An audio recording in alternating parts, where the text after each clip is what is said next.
Baik saudara yang dikasihi Tuhan, saudara yang berbahagia di dalam Tuhan kita Yesus Kristus, kita jumpa lagi dalam kesempatan ini, dan karenanya saya menyampaikan shalom dan selamat saudara akan mengikuti kebenaran firman Tuhan di beberapa menit ke depan dari sekarang ini.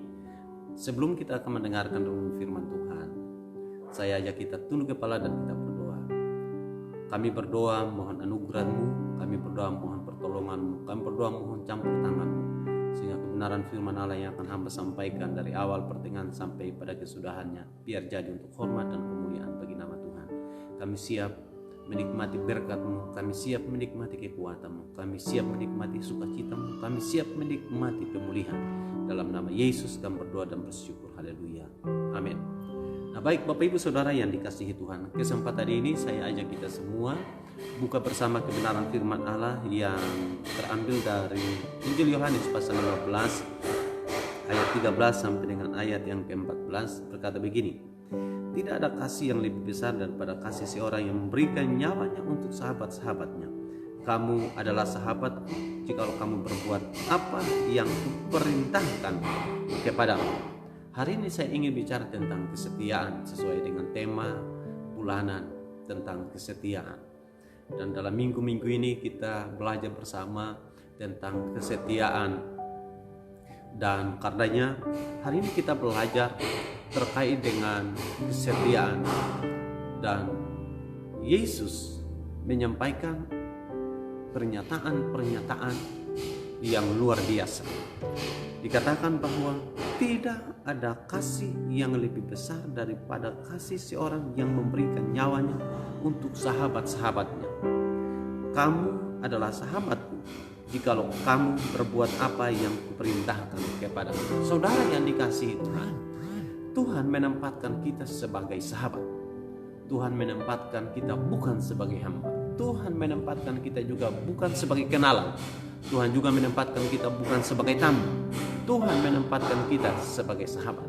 Dan dikatakan bahwa sahabat yang baik memberikan nyawanya untuk sahabat-sahabatnya. Kristus menempatkan kita sebagai sahabat. Dan kalau dia adalah sahabat, firman Tuhan jelas, dia memberikan nyawanya. Terbukti dia mati di atas tiang kayu salib, hanya mengorbankan dirinya demi saya dan saudara yang adalah sahabat. Pertanyaannya adalah, sejauh mana kita berkorban buat seorang sahabat yang juga telah berkorban buat kita. Kadang kita banyak menghitung ketika kita ingin berkorban bagi Tuhan. Kadang kita berdalih saat kita mau berkorban bagi Tuhan. Kadang kita hitung-hitungan saat mau berkorban bagi Tuhan.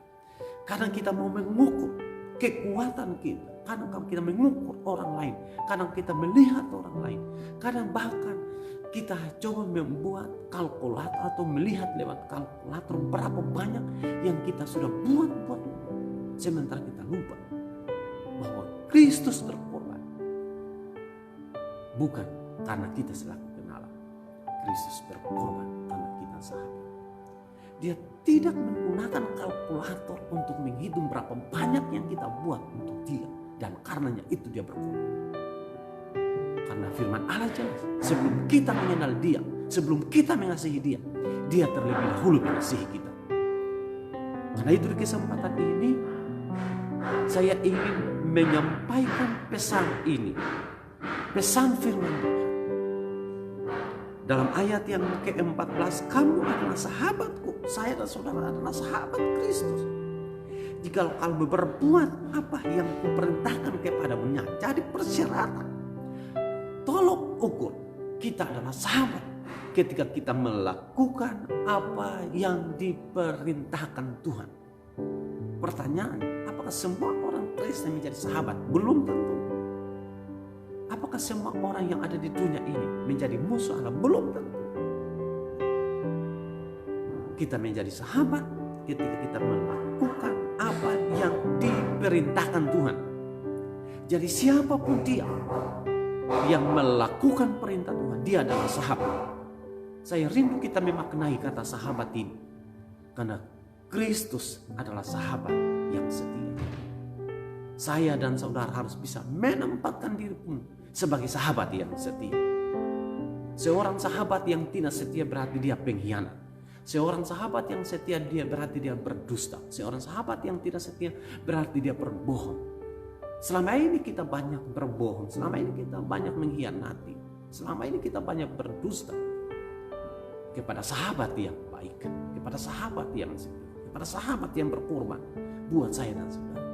Dia tidak menghiraukan nyawanya sedikit pun asal supaya saya dan saudara diselamatkan. Asal saya dan saudara yang adalah sahabatnya terhindar dari malapetaka, mara bahaya dan musibah. Dia korbankan semuanya supaya dia menjadikan kita orang-orang yang luput dari malapetaka, dari mara bahaya. Nah, saudara yang dikasihi oleh Tuhan, hal ini diabaikan banyak kali. Orang hanya mengklaim dia adalah sahabatnya Allah. Bahkan banyak orang mengatakan bahwa kalau dia adalah sahabat, kenapa saya terpuruk dan dia tidak peduli?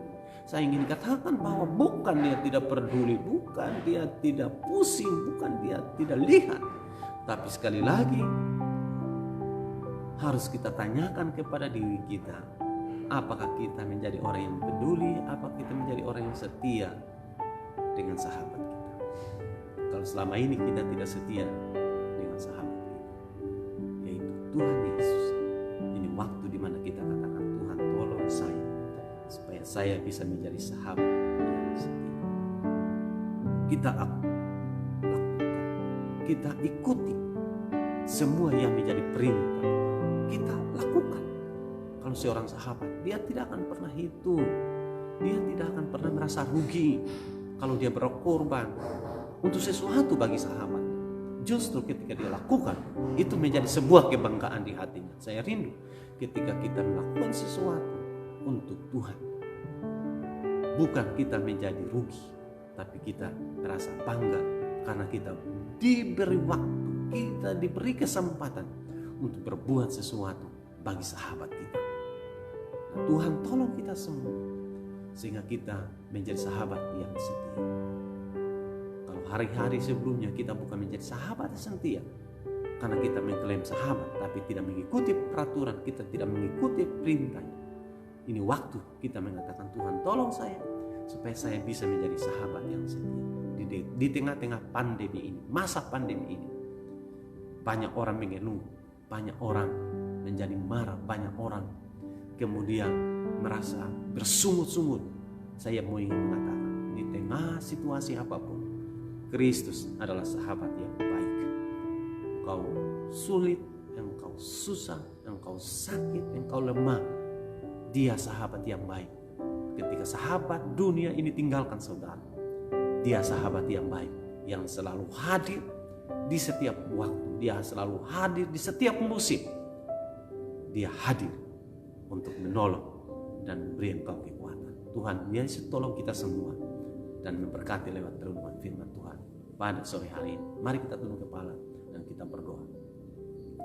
Bapa yang baik, Kau adalah sahabat kami yang setia. Kau adalah sahabat yang sejati.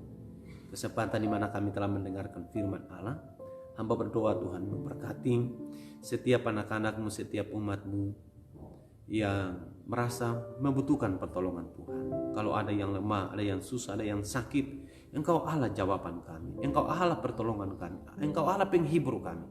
Beri kekuatan bagi kami, beri pertolongan buat kami, supaya kami kuat, kami berdiri kokoh di hadapan Tuhan. Berkati dimanapun umat-Mu berada, supaya mereka tidak lagi bimbang, mereka tidak lagi putus asa, mereka tidak bisa lagi ragu. Mereka tetap berharap hanya Engkau Tuhan pertolongan kami, karena Engkau adalah sahabat yang baik. Berikan kami kemampuan, kekuatan, supaya kami benar-benar bisa menjadi sahabat yang baik dengan melakukan semua yang menjadi perintah Tuhan. Ampuni kami kalau selama ini kami hanya bisa mengatakan sebagai sahabat yang baik, tapi kami tidak mengikuti semua perintah. Hari ini setelah kami mendengarkan renungan firman Allah, tolong berikan kami kekuatan dan kemampuan supaya kami menjadi sahabat yang baik, karena kami melakukan semua perintah-perintah. Berkati dalam nama Yesus, Tuhan pertolongan kami. Haleluya. Amin.